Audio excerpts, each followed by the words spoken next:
My name's Steve Saupe. I'm a professor in the CSB-SJU Joint Biology Department, and one of my responsibilities here is to serve as the curator or the director of the Bailey Herbarium. A herbarium is a collection of press-dried plants. I like to joke that it's essentially a plant morgue, but perhaps a less morbid analogy is that a herbarium is a reference library of dried plants. Our herbarium at St. John's, St. Ben's started in 1888. Our herbarium is actually it's a combined product of the original St. John's Herbarium and the original St. Ben's Herbarium. So when the two schools united academically back in the late 60s, early 70s, the collections in the herbarium from St. Ben's were brought over here to St. John's, and they were pooled with the original St. John's Herbarium collections.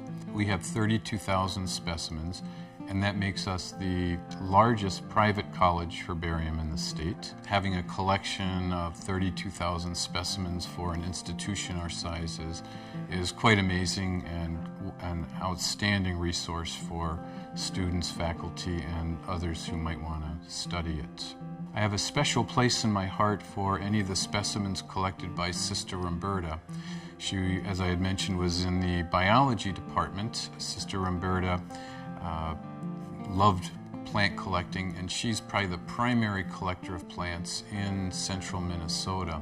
And so I love that connection between the fact that she was a president of our institutions, this history of our campus and how it connects to the sciences and what's growing in our area. I think that all makes just such a lovely story. We do have individuals from the community come in to study our plant collections from time to time. The local botanists from the Minnesota DNR frequently visit our collections to consult them to see where plants grow. They often add specimens to our collections. So we're very happy to have the herbarium available for them to use and especially for them to contribute to. I got started in the herbarium when I was an undergraduate at Lynchburg College, which is a liberal arts college very much like St. John's or St. Ben's in Central Virginia. I was very interested in plants, and I was recruited by one of the botanists there to serve as the assistant in the herbarium. One of my responsibilities were to mount plants and to file plants in the herbarium, and that's what gave me a deep love for herbarium work and being in the herbarium. Herbaria can also tell us about how plants change on a site.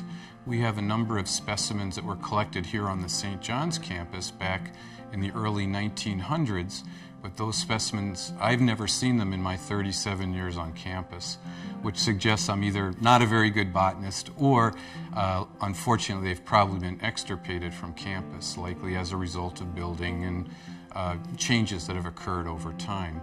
So by studying these specimens, we can see how different sites will change. I encourage anyone to visit, whether you like plants or not. I've tried to set the herbarium up so it's a Disneyland of plants, if you will, to just provide a nice place for people to come and study and hang out in a botanical environment. So whether you like to study pre-med, botany, or art or theology, anyone is welcome. So I'd like to think of it as a botanical study area as well as a botanical museum for doing interesting research and teaching.